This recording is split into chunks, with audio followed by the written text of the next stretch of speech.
air matamu di dalam Tuhan tidak sia-sia. Penderitaanmu yang menyebabkan kau meneteskan air mata, tetesan air matamu tidak sia-sia. Itu menggerakkan hati Tuhan untuk melakukan apa yang kau harapkan, yang kau rindukan terjadi buat hidupmu. It is the time for morning with the word. Puji Tuhan, selamat pagi, bergabung lagi di Morning with the Word di YouTube channel saya, Mario Marcelo. Apa kabarnya? Luar biasa, Tuhan baik, dahsyat, ajaib, perkasa perbuatan Tuhan buat kita. Amin. Kita percaya hari ini bahkan hari penuh berkat, penuh kasih sayang, penuh anugerah, penuh kelimpahan yang dari Tuhan. Tapi sebelum kita menikmati apa yang baik yang dari Tuhan, biarlah kita ambil waktu renungkan firman Tuhan. Atau mungkin saudara sedang berkata, Pak Pendeta, ini hari yang penuh penderitaan buat saya. Setiap orang tidak luput dari penderitaan.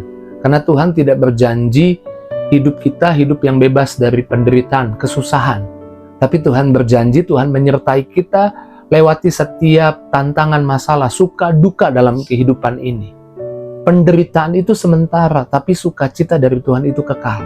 Itu kabar baiknya, itu yang rindu kita bahas, itu yang mau kita renungkan di pagi ini. Bahwa penderitaan cuma sebentar, tapi sukacita itu kekal selama-lamanya.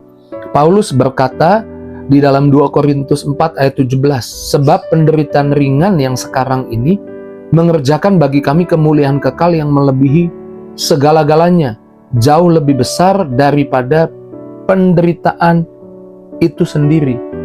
Penderitaanmu bukan akhir cerita. Paulus menggambarkan penderitaannya ringan, padahal dia dipenjara, dicambuk, dipukul, didera. Tapi dia berkata penderitaan itu ringan. Kenapa dia menganggapnya ringan? Karena dia memandang dari sudut pandang kacamatanya Tuhan. Apa yang terjadi tidak lebih besar daripada berkat yang Tuhan siapkan. Kebaikan sukacita yang Tuhan siapkan. Bahkan dia berani berkata bahwa apa yang dialami, kesulitan, kesusahan, penderitaan, itu terlalu ringan untuk apa yang didapatkan berikutnya. Yaitu kebaikan sukacita yang melimpah, berkat yang melimpah. Saya teringat kisah Yeremia karena menyampaikan nubuatan yang benar, tidak disukai oleh para pemuka, dibuang ke sumur. Tapi apa yang terjadi pada Yeremia? Yeremia memiliki iman, tetap berharap kepada Tuhan. Itu bukan selamanya, itu sementara. Karena datang Ebed-Melek yang akhirnya meminta kepada raja untuk Yeremia dikeluarkan. Dan akhirnya Yeremia dikeluarkan. Dan penderitaan buat Yeremia cuma sementara. Tapi Yeremia jadi pembawa kabar baik yang dikenal sampai hari ini. Kita sering baca kitab Yeremia. Penderitaannya ringan, tapi kebahagiaan dan berkat Tuhan buat Yeremia jauh lebih besar. Bahkan saya mau katakan kekal. Dia dihormati sampai hari ini. Apa yang terjadi, kesulitan, kesusahannya sebentar. Tapi kebahagiaan nama baik yang diterima sampai hari ini. Dan sebagai hamba Tuhan saya mau katakan penderitaan itu ringan sekali lagi. Tapi sukacitanya besar dan kekal. Air mata itu bukan untuk selamanya, tapi kebaikan Tuhan itu selama-lamanya. Mazmur 56 ayat 9, sengsaraku engkaulah yang menghitung-hitung, air mataku kau taruh dalam kirbatmu. Tuhan bukan hanya mencatat keberhasilan kita, Alkitab berkata ia mencatat air mata kita. Bahkan apa yang mungkin orang tidak perhatikan, orang tidak ketahui, Tuhan mencatat air mata kita. Tidak ada tetesan air mata yang sia-sia. Kalau saudara baca di dalam 2 Samuel 21 ayat 1-14, ada kisah di mana Rispa, ibu yang menjaga mayat anaknya. Rispa adalah selir Raja Saul. 2 anaknya termasuk di antara 7 pria yang diserahkan oleh Daud kepada Gibeon untuk menebus dosa Saul. Setelah mereka digantung, mayat mereka dibiarkan di udara terbuka.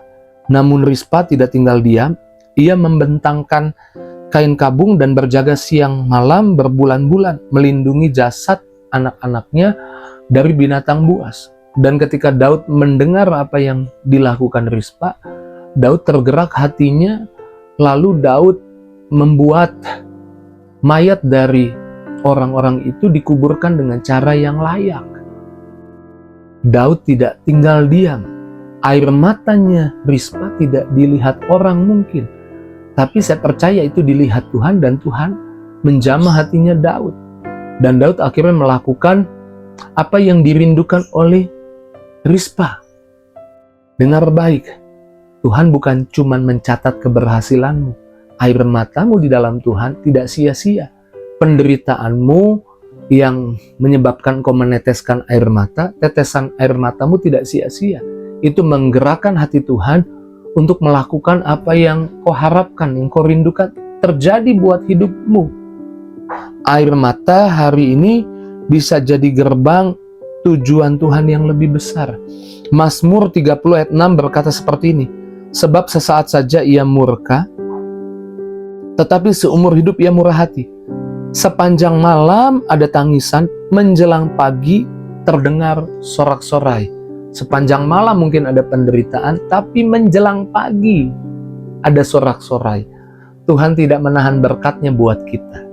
Ingat Yusuf, ketika dijahati kakak-kakaknya, jubahnya diambil, lalu dicelupkan di darah binatang, dan kakak-kakaknya melaporkan kepada Yakub atau Israel bahwa Yusuf mati, dan itu membuat hancur hatinya Yakub. Yakub menangis, bahkan Yakub sedih sekali sampai berkata, lebih baik aku ke dunia orang mati, karena dia sangat kehilangan anak yang dia sayang, dia kasihi. Dari informasi yang salah, padahal Yusuf masih hidup. Tapi dengar baik, air matanya Yakub, saya percaya mungkin tertunda untuk melihat sukacita, tertunda untuk melihat berkat, tapi di sisi lain air matanya Yakub, saya percaya Tuhan perhitungkan, dan itu juga menjadi bagian dari rencananya Yusuf berhasil. Rencana Tuhan atas Yusuf berhasil.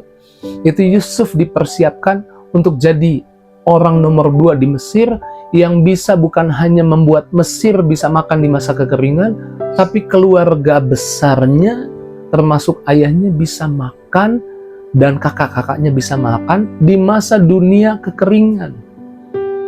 Dan ketika Yakub mengetahui bahwa Yusuf masih hidup, sukacitanya meluap-luap.